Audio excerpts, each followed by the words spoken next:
Сайн байцгаана уу? Яг одоо энэ цаг мөчид биднийг үзэж байгаа, сонсож байгаа та бүхэндээ энэ өдрийн мэндийг хүргэе. Тэгэхээр өнөөдөр бол 2024 оны 4-р сарын 30-ны өдөр байгаа. За дэлхийн нийтээр энэ өдрийг хүүхдийг зодож шийдэх эсрэг өдөр болгон одоо тэмдэглэж уриалж өнгөрүүлдэг. Тэгээд энэ өдрөөр бас хүүхдийн ивэг сангийн зүгээс одоо энэ өдөрт зориулаад олон үйл ажиллагаа хийж байгаагийн нэг нь одоо та бүхэнд зориулж байгаа энэхүү подкаст юм аа. Тэгээ подкастынхаа зочноор за хүүхдийн ивэг сангийн хүүхэд хамгааллын хөтөлбөрийн ажилтан Оюмаг урьж ирүүлээд энэ өдрийн мэнд хүргэе. Сайн байна уу? Энэ өдрийн мэндийг хүргэе. Тэгэхээр бидний мэддэгчлэн за хүүхдийг зодож шийдэхийн эсрэг өдрийг 1998 оноос эхлээд хүүхдийн эрхийн тухай конвенцэд нэгдсэн бүх улс орнууд одоо тэмдэглэж энэхүү уриалгад нэгдэж эхэлсэн. За 2006 оноос эхлээд Монгол улс маань одоо нэгдээд өнөөдрийг хүртэл энэ өдөр ямар нэг үйл ажиллагаа явуулж за энэ уриалгад нэгдээд ингээд явж байна. Тэгэхээр хүүхдийн ивэг сангийн хувьд ч гэсэн бас энэ уриалгад нэгдээд өөрсдийнхөө үйл ажиллагаа хэрэгжүүлдэг байгаа.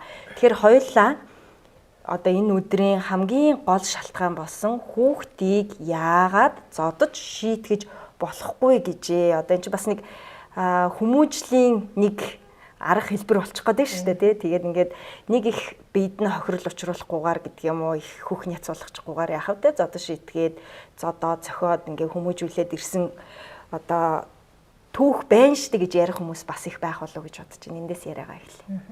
За тэгээ яг энэ 4 сарын 30-ны өдрийг бол дэлхийн нийтдээ хүүхдийг зодож шийтгэхийг таслан зогсоохыг уриалгын зэрэгцээгээр өнөөдөр та яг хүүхдээ ямар арга барилаар хүмүүжүүлээд байна вэ гэдэг хүмүүжлэх хэвээр одоо аргыг дахин нэг санаж бодож үзэж эргцүүлэн тунгаагаач гэдгийг одоо сануулдаг өдөр байгаа. За хүүхдийг одоо зодож шийтгэх тухай манай одоо Монголын тэ нэг тогтсон хандлага байгаад байна л да. Хүмүүс уламжлалтай ингээд андуураад байдаг. Би бол энэ бол тогтсон хандлага гэж үзнэ. Юу вэ гэхээр би багтаа зодуулж л байсан. Мууцсан юм алга. Эсвэл одоо аавын алганы амт гэдэг юм уу хаяа нэг одоо зодуулчихад бол ингээд баг одоо бацад арилна дээр гэсэн өгнүүд байдаг те.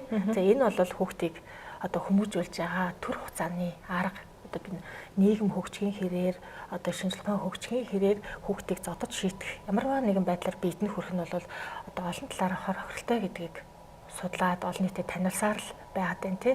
Тэгээд ер нь бол би багадаа зодуулж байсан мууцсан юм алга гэж хэлдэг хүмүүсийн хувьд бол зодуулахгүй байсан бол үдээ зэрэгтэй байх байсан уу тий. Тухайн үедээ одоо хүүхд байхдаа зодуулсныг одоо асуудлыг хажууд нь одоо эргээр даван туулахад нь тусалсан хэн нэгэн байсан. Эсвэл өөрийнх нь тий асуудлыг даван туулах чадвар нь бол илүү эргээр ингээд даван туулсан өдөө зэрэгт хүрснийхээ хариуд бол яг гэхээр зүгээр энэ бол дайдаг юм гэсэн ойлголтоор бол яагаад гэдэг. Гэхдээ нөгөө зодуулж шийтгснээрээ хүний одоо сэтгэл зүйд бие махбодод эрүүл мэндэд одоо оюун ухаанд нь тийм бусадтай харилцах тэр харилцаанд нь ямар нөлөө үзүүлж байгаа вэ гэдгийг бол бас нэг эргцүүлэн тунгаахгүй байгаагийн л нэг шинж. Тийм. Зодоод шийтгэх нь хэр мэдээж тэр хүний бие махбодод тохирол учруулж байгаа гэхээр за бие махбодын хувьд өвдөх шаналх нь бол ойлгомжтой. Гэхдээ сая таны яриан дээр сэтгэл зүй талаасаа, оюун ухаан талаасаа бас хор хохирол учирдгаа гэж ярьж байна. Яг одоо зодож шийтгснээр хүүхдэд ялангуяа одоо тэр бие махбодоос илүүтэйгээр сэтгэл зүйд нь гэдэг юм уу, оюун ухаанд нь, суралцахад нь, хүмүүжихт нь, нийгэмтэй харилцахад нь ямар хор хохирол учирдаг юм бэ талаар. За одоо маш олон төрлийн судалгаанууд бол байна л да. Яг ингээд нөгөө бие махбодын шийтгэл одоо хүний амьдралд ямар нөлөө үзүүлдэг юм бэ гэдгийг одоо хөгжимгүй орнуудад хийсэн маш олон судалгаанууд байдаг. Жишээлх юм бол 88 төрлийн судалгаанд метаанализ хийсэн байна л да. Дүгнэлт хийсэн байна. Ер нь бие махбодын шийтгэл хэрэглэх нь хүүхдэд ямар нөлөө үзүүлдэг урт хугацаанд тий насанд хүрэхэд нь одоо ямар нөлөө үзүүлдэг юм бэ гэдгийг Гершоф гэдэг эрдэмтэн судалсан байна. За тэгэхэд энэ судалгаагаар бол ерөөсөө хүний сэтгэл зүйд те одоо зодуулсныхаа уул мөрийг насан туршдаа бол санаж идэг. Би тэр үед нэг аавда ингэж зодуулсан тэр надад маш хэцүү санагдчихсэн. Яагаад миний хайртай хүн намайг зодож байгаа юм те? Яагаад миний хайртай төрүүлж өсгсөн хүн? Эсвэл одоо асран халамжилтай хайртай хэн нэгнийхээ зүгээс бие махбодын шийтгэл амсгаар одоо насан туршдаа бол тэрийг санаж идэг. Энэ маань юу вэ гэхээр хүний уурэг тархинд яг сэтгцийн гэмтэл боёо ингээ уул мөр үлдээсэн байна гэсэн үг тийм ээ. За мөн ингээд санаж байна гэдэг чи яаж юм? Хүний ой санамжид ингээ бүр хадгалагдаад үлдсэн байна те. За энэ одоо нөгөө багада задуул сэтгүүлснээр бол нөгөө насанд хүрсэн хойноо бусадтай харилцаанд бас сөрөг нөлөөтэй гэдэг. Хүүхд өөртөө итгэлгүй болдог. За бусдад одоо нөгөө итгэж юмаа ярихгүй те мөн одоо нэг шин дасах ямар нэгэн одоо нийгмийн амьдралд ороод дасан зохицох энэ үйл явцад бол бас сөргөөр нөлөө үзүүлдэг бас судалгаагаар бол баталсан байдаг. За мөн зодор шийтгснээр нөгөө хүүхд одоо төрөмгийн авирыг улам их нэмэгдүүлдэг гинэ. Яаж юм гэхээр одоо нөгөө зодол шийтгснээсээ болоод одоо бусдыг ийм л аргаар одоо бусдад харилцах хэрэгтэй мэд гэдэг харилцаанд нь одоо яаж юм гэхээр буруу дүүлгэр дуурайл болж идэг те шийтгэл одоо ямар нэгэн хүчирхийллийн аргаар л асуудлыг шийдэх гэсэн одоо ийм төрөмгийн авирыг болдог байна. Мөн одоо биеийн багтын шийтгэл ба айгүй хооронд бол маш хүчтэй холбоо хамаарал байгааг бол бас ингээд судалгаа гаргаж ирсэн байдаг. Яадаг вэ гэхээр Нью Хампширийн их сургуулиас ингээд гаргасан 2-4 настай хүүхдүүдийн 800 гаруй хүүхдүүдэд мөн 5-7 настай одоо 700 гаруй хүүхдүүдийн дунд ингээд судалгаа хийгээд тодорхой хугацааны дараа тий одоо жишээлх юм бол 4 жилийн дараа 5 жилийн дараа эргээд нөгөө хүүхдүүдтэйгээ ингээд нөгөө судалгааны ингээд урт хугацааны судалгаа хийсэн байна л да. За тэгэхэд яасан бэ гэхээр ерөөсөө ингээд нөгөө өдөртөө зодуулдаг биш зөвхөн цохиулдаг тий одоо бойл яагаад энийг хийж байгаа зүгээр бай одоо 7 хоногт 2-оос дээш удаа цохиулдаг хүүхдийн IQ тэгэхээр IQ нь бол илүү одоо доогуур түвшинд байгааг судалгаагаар бол баталсан. Гэтэл бид нар яадгүй хүүхдийг илүү сайн суралцаасай, сайн хүн болоосай. За насанд хүрсэн хойно одоо өндөр сайхан боловсралтай болоосай, сайн ажил төрөлтэй байгаасай гэж хүсдэг. Гэтэл хүүхдэд зодоод л юм уу ямар нэгэн байдлаар шийтгээд л ах юм бол энэ маань бидний хүсэл яг биелэхгүй байх нь тийм ээ. За нөгөө бидний хүснээр сайн хүн болж одоо хүмүүжиж төлөвшдөггүй байх нэ.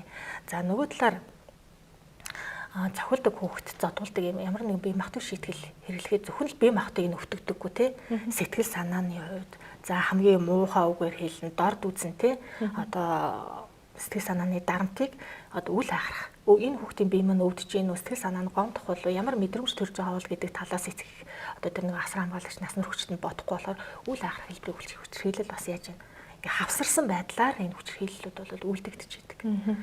За тэгэхээр жишээлх юм бол одоо Техас их сургуулийн хүний хөгжил гэр бүлийн институтын эрдэмтэн Гершоп гэдэг хүн бол бас ингээд урт хугацааны судалгаа хийсэн байна л да. Жишээлх юм бол 2002 оноос 2013 оныг одоо хүртэл үргэлжилсэн энэ том судалгаагаар хүүхдийг одоо нөгөө зодож шийтгэхийн төрөмгийн авирыг нэмэгдүүлт юм байна гэдгийг бол энэ судалгаагаар бол баталсан байх жишээтэй. Одоо нөгөө хүүхдийг цохих нь зодож шийтгэснээс одоо арай бага үр нөлөөтэй тий. Гэхдээ л энэ бол хүүхдийн сэтгэл санаа бие махбодод өөртөө итгэх итгэлт бол сөрөг нөлөөтэй юм аа гэдгийг баталсан байна. За мөн одоо сэтгэл гутрах тий уурлах одоо уур бухимдлаа зөвхөн одоо нөгөө нэг зохицуулж чадахгүй байх одоо бусдын эсрэг тий нийгмийн эсрэг одоо төрөмгийн авиртай сөрөг одоо зан үйлийг гаргах одоо ийм эрсдлүүдийг бол гаргад юм аа гэдгийг судалгаагаар бол баталсан байна. Ер нь одоо нөгөө цаад зорилго нь бол зөвлөлтөө одоо аав ээж эмээ өвөө асран хамгаалагч эсвэл багш хизээч энэ хүүхдийг муу хүн болчихосоо гэж боддоггүй тий. Гэтэл нөгөө арга барил нь буруу ахаар бидний цаатлын хараад байгаа зорилго зөв боловч энэ нь ингээд хүүхдтэй эсрэгээр нөлөөлөд байх нь шүү дээ. Тэгэхээр бид нар үнэхээр одоо хүүхд бол бидний нандин эрдэнэ юм аа энэ хүүхдийнхээ төлөө энийгээл одоо аз жаргалтай байлгая гэж бодвол бид нар арга барилаа өөрчлөх хэрэгтэй байх нь тийм үү. За урт хугацаанд одоо бодоод үзэхэд хууль эрх зүйн орчныг одоо сайжруулах тий хүүхдийн эсрэг хүчирхийллийг таслан зогсооход урт хугацаанд энэ бүхэн байж болох боловч одоо богино хугацаанд гэдэг юм өдөр тутамдаа магадгүй та бит хоёр эсвэл гэр бүлийнхээ орчинд анги хамт олонны орчинд одоо энэ хүүхдийг зодож шийдэх хүүхдийн эсрэг хүч хэрэглэх энэ одоо байдлыг зогсооход хүн болгон хичээгээд ямар арга барилыг одоо энэ хуучин хэрэглээд идэг байсан зодож шийдэхийнхээ оронд хэрэглээ явбал үр дүнтэй вэ? Хоёлаа одоо шийдлийг санал болгоё л да. Тий. За тэгэхээр эцэгчүүд асран хамгаалагч насанд хүрэгч одоо хэн боловч те зодож шийтгэх ямар нэгэн сэтгэл санааны одоо тэг хүчрхийллийн аргыг хүүхдүүдийг одоо хүмүүжүүлэхдээ хэрэглэх юм бол ямар үр нөлөөтэй вэ гэдгийг ингээд таньж ойлгох хэрэгтэй юм те. Жишээлх юм бол одоо хүмүүжил тархины өвчлөлтэй холбоотой болоод явчихж байна. Тэгэхээр хүүхдийг эвэгсэн Канадын Манитабагийн их сургуультай хамтраад эцэг эхчүүдэд одоо хүүхд хүмүүжүүлэх өдөр тутамдаа хэрэглэх хүмүүжлийн эрг аргыг бол энэ хөтөлбөрийг боловсруулад ингээд санал болгоод одоо бид нар 2006 оноос хойш энэ хөтөлбөрийг одоо хэрэгжүүлээд явж байна. За энэ маань ямар хөтөлбөр вэ гэхээр ер нь нөгөө зөвхөн 4 сарын 30-нд л тий. Би нэрээ хүүхдээ яаж хүмүүжүүлж байгаа юм болоо гэдгийг бодод тунгач энэ өдөр л хүүхдийг зодохгүй бай. Тэгээ бус өдөр нь болох юм шиг тий. Ойлгогдчихэж магадгүй. Тэгэхээр энэ бол ер нь хүүхдээ сайн хүн болгож хүмүүжүүлэхийн тулд өдөр тутамдаа хүүхдээ миний хүүхдээ өнөөдөр хэдэн настай байлээ?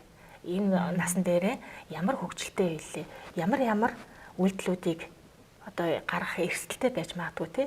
За тэгэх юм бол би энийг нь ямар аргаар одоо харилцаа ойлголцож аливаа зүйлийг зааж ойлгуулахын ямар нэгэн асуудал бэрхшээл гарлаа гэхэд яаж хэрэг аргаар одоо юу яадаг юм бэ? Шийддэг юм бэ гэдгийг одоо энэ хөтөлбөрөөр эцэгчүүдэд одоо таниулаад тий сургалтын хэлбэрээр бол зохион байгуулад явж байна л та. За энийгээ бүр ингээд наривчлаад ингээд юу яах юм бол тайлбарлах юм бол за нөгөө хүүхдээ сайн хүн болоосай гэж боддог. Нөгөө сайн хүн гэдэг бол нэг ерөнхий нэг ойлголт байгаа даа тий. Яг ямар үнийг сайн гэж хэлэх юм бэ гэсэн тодорхойлтуудыг за өөрөө нэг тодорхойлоод үзтээ яг сайн хүн гэж ямар үнийг хэлэх вэ? Сайн хүн гэж одоо бусдад хор хүрэгдэггүй, өөрийнхөө хүсэл мөрөөдлийн төлөө сайхан өөрийнхөө замаар өөрийнхөө амьдралыг бүтээгээд л явж байгаа үнийг хэлэх юм болов? Бусдыг өрөвддөг, ойлгодог, нэмжин сэтгэлтэй тий асуудлыг одоо эргээр шийдвэрлэдэг.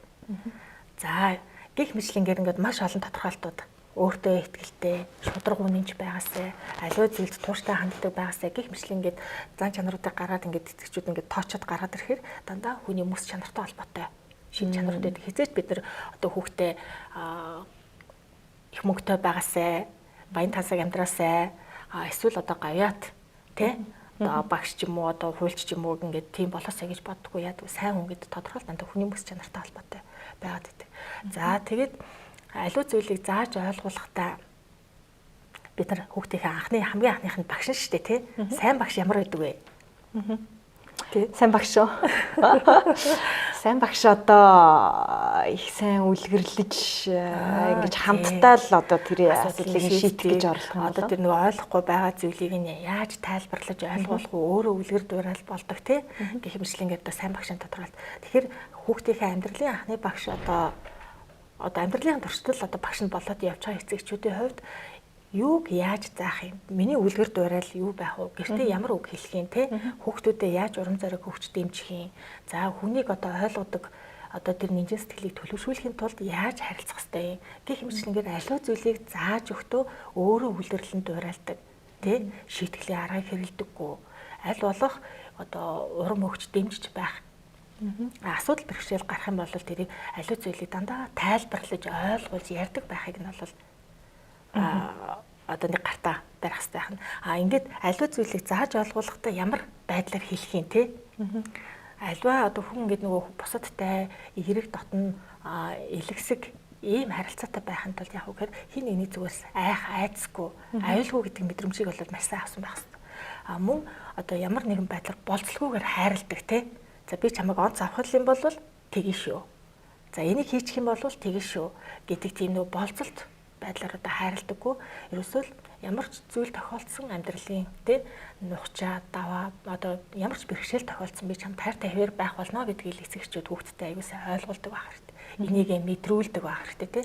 Асуудал гарах юм бол хамтдаа байна шүү гэдгийг яадаг ойлгуулдаг. Нөгөө талаар хүүхдийнхээ үзэл бодлыг бас сонсдог байх хэрэгтэй. Тухайн зүйлийн талаар хүүхд юу гэж бодож байгаа санал нээж байгаа мó үгүй юу те эрсдэлтэй талыг нь ойлгож гинэ үгүй юу гэдгийг бас хамтдаа мэддэг байхад одоо эцэгчүүдийн хувьд бас нэг дараагийн алхам бол юу вэ гэхээр энэ насан дээр миний хүүхд одоо юуг ойлгодгийг юу боддгийг бол те ямар юуг яаж мэдэрдгийг бол гэдэг талаар одоо нас хөгжлийн талаар сайн ойлголт одоо мэдлэгтэй байх хэрэгтэй. Эцэг гэдэг бол ерөөсөө айгу төвчээртэй байх, ухаалаг байх одоо нөгөө ерөөсөө л ингээд нэг тийм сорилтыг л өөртөө те авч яадаг. Тэгэхээр эцэг болохын тулд яг заавал өөрийгөө бэлдэж энэ ойлголтуудыг мэддэг байх хэрэгтэй.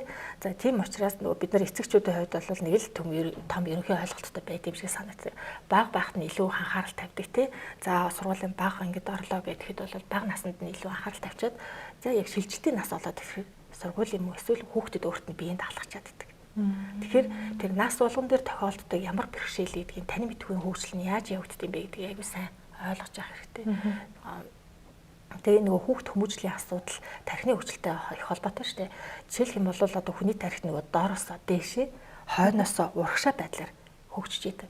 Тэгэхээр нөгөө өсвөр насны хүүхдүүдийг яагаад биеийн даалгаад ингээд зөнд нь орхичоод байна вэ? За чанартай цаг гаргах гэлтэй яаж гаргах вэ? Нөгөө хүүхдүүдэд ойлгож ингээд нөгөө цаг гаргаж ярилцахгүй болгоод ахаар яаж юм гэхээр одоо сургууль дээр бол ингээд нөгөө үеийнхний дээрлэлт их болж байна. За насан туршид одоо гэр бүлтэй боллоо гэхэд одоо хань ижлээ хайрлаж ойлгох дэмжих хамтрах энэ тал дээр бол аюул сул болоод эхэлдэг.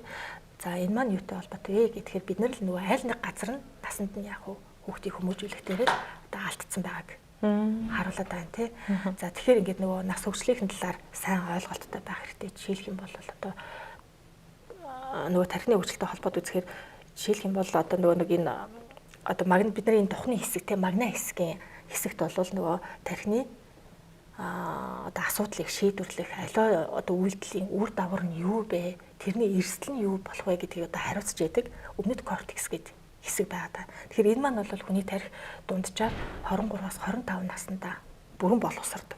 Тэгэхээр яаж юм гэхээр нөгөө хойноосоо урагшаа чиглэлтэй хөгжиж байгаа тархины хувьд бол нөгөө өсвөр наснд нь биеийн даалгачдаг. Гэтэл яаж юм аливаа эрсдэл үр дагаврыг тооцох тэр нөгөө бие махбодын хөгжлийнх нь хувьд бүрэн боловсроогүй учраас бидний нөгөө нэг аливаа зүйлийг тайлбарлах, эрсдлийг одоо нөгөө таниулан ойлгох ойлгох энэ одоо нөгөө харилцаа бол байнга явагдаж байх юм шүү гэдгийг л бас харуулдаг байна. За тэгээд нөгөө зодож шийтгснээр хүүхдэд бас бие махбодын хувьд нөгөө нэг ямар үр дагавар гардаг вэ гэдгийг одоо манай нийгмийн хувьд маш их өвчлөл байна. Хүмүүсийн дархлаа маш муу байна, сул байна. За одоо зүрх судасны болоод юуны одоо янз бүрийн хавдрууд маш их байна те. Тэгэхээр энэ бол нөгөө бас нэг талаас юутай холбоотой вэ гэхээр зодож шийтгэж байгаа хүмүүжлэлтэй энэ холбоотой. Тэгээд зодуулж исэн хүүхэд яадаг вэ гэхээр зүрх судасны өвчнөр эрт одоо нас урах магадлал өндөртэй. За янз бүрийн хавдарт одоо өртөх эрсдэл маш өндөр байна. Яаж юм гэхээр ерөөсөө хүний нөгөө эрүүл мэндийн хувьд дархлаа энэ систем бол ингээд маш сул болчдөг. Юунаас холбоотой, юутай холбоотой вэ гэхээр одоо энэ тархины гүнд байгаа амигдала гэдэг нэг хэсэг аа энэ бол хүний одоо аюулгүй байдлыг хариуцж идэг тийм. Тэгэхээр хин нэгний зүгээс айцтай байж, хин нэгний зүгээс айна гэдэг бол яг хөө гэхээр ерөөсөө л амигдала ингээд нөгөө нэг ажиллаа хийгээл одоо нөгөө хин байнга ажиллаад стресс төртөд ахал юм бол хүний бүх булчин махбодод яг чангараад тэгээд чангарлана гэдэг бол нөгөө зүрхэнд ингээд хит их ачаалал өгчдөг. Байнгын хит ачаалтай байх үед яг гэхээр ерөөсөө нөгөө зүрх судасны өвчнээ нэрвдэх магадлал өндөр. За тэгээд ингээд нөгөө стрессийн одоо хэлбэрт ингээд байгаад байна гэдэг бол яг нь одоо хүний эрүүл мэндэд сөргөр нөлөө үзүүлдэг байх нь тийм. За тархины одоо хөгжлийн хувьд гэдэг үзэхэд бол ингээд хин нэгний зүгээс айдаггүй одоо тайван гэр бүлтэй ингээд нэг эцэг хасраа хамгаалагч байгаа зүгээс ингээд ямар нэгэн дэмжлэгтэй харилцаа ойлголцдог тийм. Ийм хүүхдийг зодож шийтгүүлж ирсэн хүүхдийн ингээд тархитай харьцуулаад үзэх юм бол одоо жишээлбэл 3 насны ч юм уу тийм. Ингээд хүүхдийн хоёр тархи ингээд харьцуулаад үзэх юм бол зодуулдаг хүүхдийн тархи бол ингээд нөгөө Альцгеймер гэдэг нэг өвчин байна шүү дээ. Одоо нас их өндөр настай хүмүүсийн ингээд нэг мартах санах те одоо энэ зөнгөрөх гэдэг нэг юм өвчин байна. Яг энэ өвчөнд өртцсөн юм шиг ийм одоо тархинд ингээд гэмтлүүд бол ингээд үүссэн байсан. За одоо тархинд бол нөгөө нэг мэдрэлийн эсгээд одоо хамгийн жижиг нэгч нь байгаа шүү дээ те. Тэгээ энэ бол яг хөө айл болох төр ингээд хоорондоо холбогдож байж иж шинэ мэдлэг, шинэ ур чадвар хүнийг сонсож ойлгох одоо харилцан ярих, оюун ухааны чадвар нэмэгдэгч гэдэг юм уу энэ тархины оюуны үйлдэл бол ингээ хөгжиж идэг.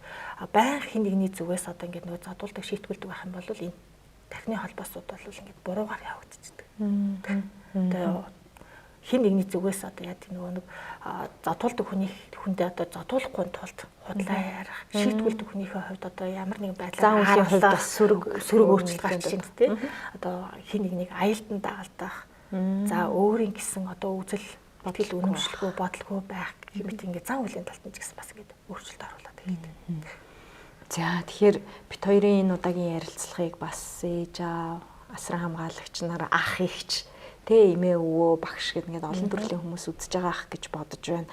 Тэгэхээр ер нь бол нөгөө бид нар ингээд за нүдэн дээр илт одоо цус гараад л гэдэг юм уу тэ хүүхний яц болоод л тгээгүй болол түүнийгээ бас ингээд зөвтгөх үйл гэж ойлгодог. За ингээд магадгүй бидний үед ч гэсэн ингэдэг байсан. Энд чинь нэг хөнгөн цохиод өнгөрсөн. Тэгээд яхав тэр хүүхэд ойлгоод авсан нь одоо би зорилгодоо хүрлээ гэж. Гэтэл энэ бол зөвхөн одоо бие махбод дээр илрээд зогсохгүй за цаагаараа сэтгэл зүй болоод оюун ухаанд маш гүн шарах сэтгэлийн гинтл үлдээгээд тэгээд тэр нь магадгүй хичнээн тэр хүүхэд том болсон байлаа ч гэсэн насан туршид нас бодогдчихийдэг байх нэ. Тэгэхээр энэ бол ерөөсөө зодож шийтгэн гэдэг бол хизээч зөв алхам биш юм а гэдгийг л бид уриалаад байгаа юм шүү. Тэгээд сая бас та ярьлаа л да одоо ойлголцох хэрэгтэй, хүүхдтэйгээ ярилцах хэрэгтэй.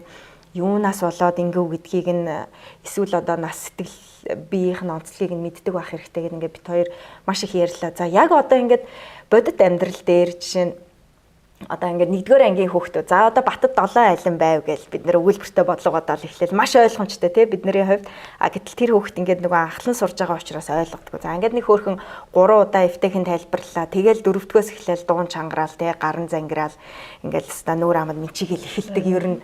За тэгвэл одоо үнэхээр ингээд хуучин хүүхдүүдэд зодож шийтгдэг аргаар хүмүүжүүлдэг нэг эцэг их байлаа гэж бодъё л та. Тэгвэл яг энэ тохиолдолд зодож шийтгэхгүй байя гэх юм бол ер нь ямар одоо алхмуудыг авч эхлэх хэрэгтэй вэ? Бодит амьдрал дээр хоёулаа зөвлөвөл. Түрүү би ярьсан те нөгөө тухайн хүүхдийнхээ тухайн насн дээр юу чаддаг юм бэ? Юу мэддэг юм бэ? Юу ойлгодог юм бол юу мэдэрдэг вэ гэдгийг аягүй сайн мэддэг байх те. Тэгэхээр нөгөө өөрөө эцэг их яах вэ гэхээр хүүхэд хүмүүжүүлэх нэг өөр те. Хүүхэд хүмүүжүүлэхийн тулд өөрөө би юу мэдсэн байх хэрэгтэй гэдэг мэдэх нь хамгийн чухал гэж байгаа. Тэгэхээр уур бухимдал хүрээд л ингээд гараад л ирэх юм бол яах вэ гэхээр өөрөө ингээд хамгийн түрүүнд тайвширдаг, тайван байх, өөрийгөө тайвшруулдаг аргуудыг аягүй сайн мэддэг байх хэрэгтэй. Ямар аргууд авах вэ чинь? За одоо жишээлх юм бол Харвардын эрдэмтэн Даниэл Сигл гэдэг хүн одоо эцэгчүүдэд жирийн эцэгчүүдэд энэ тархинд болж байгаа үйл явдлуудыг бол ингээд нөгөө хамгийн ойлгомжтой энгийн аргаар тайлбарласан юм гар завурчлал гэдэг арга байна л да. Тэгэхээр нөгөө стрессээ тайлахад хүмүүс за та стрессээ яаж тайлдаг вэ? Уур бухимдал чинь хөрвөл яаж зохицуулдаг вэ гэх хүмүүсээс асуухаар хөгжим сонсдог, салхинд гардаг те. Одоо өөрөө гэрээ цэвэрлдэг гэх хэсэгтэй ээжүүд бол тэгж хариулдаг. Энэ бол яг үгээр нөгөө стресс, уур бухимдлыг тайруулах урт хугацааны арга тий. Одоо түрүүний ярьсан нөгөө 1-р ангийн хүүхдтэй тооны даалгаврыг нь хийх гээл ингээд тайлбарлахад уур хүрээвэл явж чад хөгжим сонсч чадах уу? Бас л хэцүү дээ. Бараг тэрнээс сөрүүлээ гарна хөдөлчих байх. Тийм учраас яах вэ гэхээр одоо нөгөө уур бухимдлыг тайлбарах яг одоо энд гэсэн зарчмаар буюу богино хугацааны аргуудыг та мэддэг байх хэрэгтэй тий. Хамгийн түрүүнд нөгөө тэр Даниэл Сигл гэдэг эрдэмтний зааж өгсөн арга нь юу вэ гэхээр гар завурчлалыг та. За хүний одоо гарыг ингээд нөгөө тархины гүнд болвол яах вэ гэхээр сэтгэл хөдлөлийг удирдах яадаг хэсэг байдаг тий. Гиппокампус одоо сэтгэл хөдлөл тогтоолт гэдэг хэсгийг хариуцдаг лимбийн системийн нэг хэсэг. За байна. Энэ бол хүүхэд ингээд нөгөө төрсөн цагаас бүр эрт үүсдэг байх нь шүү дээ. Хөгждөг байх нь. За тэрний гадуур юу гэдэг вэ гэхээр тархины одоо энэ гадуур бол их тархины саарл хэсэг гэдэг. Тий энд бол нөгөө оюун ухаан за сэтгэн бодох, нэгтгэн дүгнэх, оюун дүгнэлт хийх гэх мэт ингээд маш нарийн одоо нөгөө нэг үйлүүд явагдчихийдэг гэсэн. За тэгэхээр энэ аливаа зүйлд ингээд нөгөө ууртай байхдаа бид нар стресстэй үедээ аливаа асуудлыг шийдэхэд яадаг вэ? Үр дүндээ болдгоо. Болохгүй тий. Эерэг байж чадахгүй. Тийм учраас уур бухимдал төрлөөл гэх юм бол сэтгэл хөдлөлөөрөө одоо энэ дэлгэгдэж байна тий. Уур стресс төрлөөл гэх юм бол нөгөө нэг энийг би яаж заах вэ? Нөгөө хүүхдээ хайрладаг, яаж заавал ойлгомжтой болох уу гэдэг нөгөө нэг бодож чадахгүй байна шүү дээ. Нөгөө гар явах гад байдаг. Муухай үгээ хэлдэг чи ядаа тэнийг юм уу? Энийг мэдгүй байхдаа яа гэм бэ? Ингэж хэлж яана гэдэг чинь л нөгөө сэтгэлийн хөдөлгөөнөөр яаж вэ? Бухимдал төрлөөлөл сэтгэл хөдлөлөөр хариулт хийх гэдэг. Тийм учраас яг үхээр дэлгэгдэх гээл уур бухимдал төрхөл юм бол гараа ингээд татчих. Тий. Нөгөө ухаалаг юунууд ажиллах гэдэг сэтгэл хөдлөлийнхөө тархиар асуудал тандахгүй яах вэ? Сэтгэн боддог тархиар асуудал танднаа гэж гараа ингээд атгачих гэж аа. Ингээд яах вэ гэхээр нөгөө нэг за шилжүүлт нөгөө нэг бодлыг шилжүүлж шүү дээ. Уурайшин шилжүүлж байна. За тэгмүүтээ одоо нэг уртаар гүнзгий амьсгаа авдаг ч юм уу. Тэгээ одоо 1-6 хүртэл тоолдог ч юм уу. Тэгээд одоо намжихгүй байх юм бол 6-аас доош 1 рүү тоолдог ч юм уу. Гэх мэтлэнгээр хэсэг хугацааг өнгөрөөчих юм бол яах вэ? Та уур бухимдал чинь тэр даруйдаа тайлагдаад яг удирдаа сурж ял гэсэн үг. Сэтгэл хөдлөл удирдаа сурчих юм бол эргээд одоо чи тэнийг юм уу гэж үг хэлэхгүй. Яаж тайлбарлавал ойлгомжтой байж болох вэ гэж харилцаад эхлэх нь шүү дээ, тий. Тэгээд урт хугацаанд яг одоо нөгөө хөгжмөө сонсдог, салхинд гардаг, тий. Тэр тухайн орчноос түр холдох одоо гих мэтлэг урт хугацааны одоо нөгөө юунуудыг аргуудыг бол хэрэгжилж болно. Тэгэхээр нөгөө богино хугацаанд тэр уур бухимдлаа тайлах, зохицуулах одоо саяны гар зав үрчлэлийн арга байна. За өшөө амьсгалын арга байна, тий. Одоо гүнзгий амьсгаа аваад буцаагаад одоо гаргах, одоо амьсгалын тоолох, эсвэл гараа одоо артаа зан ингээд нөгөө атгачдаг ч бууга атгадаг ч юм уу гих мэтлэнгээ танд өөрт чинь аль аргыг нь хэрэгжилж болж байна. Өөртөө тохирох аргуудыг бол сонгоод хэрэгжилж болно. Уур уцаараа л зохицуулж чадах юм бол бид нар яг тэрнээс гомдоох ямар нэг үйлдэлийг бол гарахгүй байх нэ л. Тэгэхээр ерөөсөө нөгөө за энэ нэг ямиг цохиод авъя ч гэдэг юм уу. Яадгийн гэж боддог угаасаа эцэг их нэг ч байхгүй. Тэр бол үнэхээр одоо тэр ухар мөчөд тэсвэр алдарснаас хийгдэж байгаа зохисгүй үйлдэл юм л да. Тэгэхээр бид нар бол энийг бас зогсоож болдог байх нэ. Зогсоох одоо нарийн гэхээс илүүтэй маш энгийн арганууд байдаг юм байна. Тэгэхээр та бүхэн бас уураа шилжүүлж болж гин, эсвэл амьсгал авч болж гин, эсвэл одоо гараа хойноо аваад гих мэтчлийн энгийн аргуудыг бас тухайн үедээ туршаад үзэх юм бол тэрний дараа таны тарих илүү ухаалгаар ажиллаж эхлэх нэ гэсэн үг байна. За тэгэхээр эцэг эхчүүд маань, асран хамгаалагчид маань, за багш нар маань одоо өөрөө өөрсдийгөө зохицуулаад тухайн үед нь уураа удирдсан чинь мэдээж зодон шийдэхгүй байна. За ингээд хоёлаа эхнийхээ асуудлыг шийдчихлээ. За тэгвэл хоёрт нь таны хажууд хин нэгэн хүүхдийг гэдэг юм уу, хин нэгэн хүнийг зодож шийтгээд цохиод байвал эргэн хүн та, ээж аав та, тий одоо хариуцлага хүлээж байгаа эцэг их та юу хийх вэ? Тий. Хамгийн түрүүнд бидний нөгөө хүүхд хамгааллын тухай хууль, за гэр бүлийн хүчирхээлтэй тэмцэх тухай хууль гэдэг одоо энэ хуулиудад ямар үүрэг хариуцлага хүлээсэн байгаа вэ гэхээр хэн нэгэн одоо хүүхдийн эрхийн зөрчлийг үйлдэж авах юм бол одоо харьяа, хороо, баг, тий багийнхаа одоо хамтарсан байгаа руу мэдээлэх. Зайлшгүй заавал мэдээлэх хэрэгтэй. Хүүхдийн төлөмжийн 108 утас байна. Эсвэл гэр бүлийн хүчирхээлтэй тэмцэх тухай гэр бүлийн хүчирхээлийн дуудлагыг хүлээж авдаг 107 ч юм уу тий. Энэ эдгээр дуудлагуудыг бол заавал мэдээлэх ёстой шүү. За 102 байна тий. За гих мэтчлийн. За мөн нөгөө талаасаа одоо нөгөө тэр үйлдэлийг тэр даруйд нь одоо яг бас одоо нөгөө хүүхдүүдхээ зүгээс ч гэдэг юм уу тий одоо хэлж ярих за сануулгах тий одоо энэ үйлдэлээ болиулахыг одоо нөгөө нэг сануулгах тайлбарлах энэ аргуудыг бас хэрэгжилж болно. Гэхдээ мэдээж одоо хувийнхээ аюулгүй байдлыг хамгаалж авах хэрэгтэй. За баярлалаа. Тэгэхээр өнөөдөр дахин хэлэхэд өнөөдөр бол 2024 оны 4-р сарын 30-ны өдөр байгаа. Тэгээд бид энэ удаагийнхаа ярилцлагаар та бүхэнд юу хүргэхийг зорьсон бэ гэхээр зодож шийтгэн гэдэг маань одоо зөвхөн махан бие дээр явагддаг зүйл биш юм аа. Энэ бол тухайн хүүхдийн гэдэг юм уу тухайн хувь хүний амьдрал маш их сүргээр нөлөөлдөг, сэтгэл зүйн, оюун ухааны бүхэл талбарт нь сүргээр нөлөөлж идэг ийм зүйл учраас бид нэр энийг ерөөсөө өөрсдөө таслан зогсооч. Таслан зогсоохын тулд та юу хийх хэрэгтэй гэсэн энгийн зөвлөгөөнүүдийг хүргэлээ. Тэгээд одоо өөрийнхөө хүүхдийг зодож шийдэхээ болчихсон. За бас өрөөлийн хин нэгэн зодуулж шийтгүүлж байх юм бол та одоо хариуцлага хүлээгээд энэ дээр бас алхам аваад, алхам хийгээд мэдээлээд тэр хүүхдийг хамгаалаарай гэж бид одоо уриалж байна. Тэгээд өнөөдөр бас надтай ярилцсан оюун магчтай маш их баярлалаа. Төгсгөлд нь танд магадгүй миний асууж амжаагүй таны хэлхийг хүссэн зүйлсээ хоёулаа хэлээд өндөрлөе. За баярлалаа. За тэгэхээр зодуулдаг багтаа зодуулж байсан бол насанд хүрээд те өөрийнхөө хүүхдийг зодох одоо ийм үйлдэл одоо ийм хүмүүжлийн аргыг болвол ингээд нөгөө хэрэглээд яваад байдаг. Тэгэхээр яах вэ гэхээр ерөөсөө л энэ нөгөө хүчирхээлийн тойрог тасрахгүй үргэлжлээд яваад байх магадлал маш их өндөр. Ийм учраас хүүхдээ хэрвээ те одоо сайн хүн болгож хүмүүжүүл төлөвшүүлэх гэх юм бол энэ хүүхдэд зодож ямар нэгэн байдлаар шийтгдэг бол яг өнөөдрөөс эхлээд тойргийг таслах хэрэгтэй байх нэ. Нөгөө талаас одоо эцэгчүүдийн дунд хийсэн судалгаа байдаг л да. Жишээлх юм бол 5 одоо эцэг их тутмын 3 нь бол хүүхдэд зодсныхаа дараа айгүй харамсаж гимшдэг гэв. Тэгэхээр энэ бол яаж юм гэхээр нөгөө хайртай байгаа танд яг арга дутаад байна л гэдгийг илэрхийлж байгаа. Ийм учраас нөгөө ухаан дууссан цагт уур гардгаа гэдэг шиг та уураа удирдаад стрессээ зохицуулаад сурчхал юм бол яах нь яаж хүүхдээ хүмүүжүүлэх вэ, аливаа зүйлийг яаж тайлбарлах вэ гэдэг асуудлыг шийдвэрлэх тэр арга ухаан бол танд ингээд одоо тодорхой болох нэ тий гараад ирэх нэ. Тийм учраас ураа биш ухаанаа түрүүнд нь тавьж байгаарэ. За хүүхдийг зодож шийдэхгүйгээр хүмүүжүүлэх маш олон аргууд байгаа шүү. Гэдгийг л хэлье да.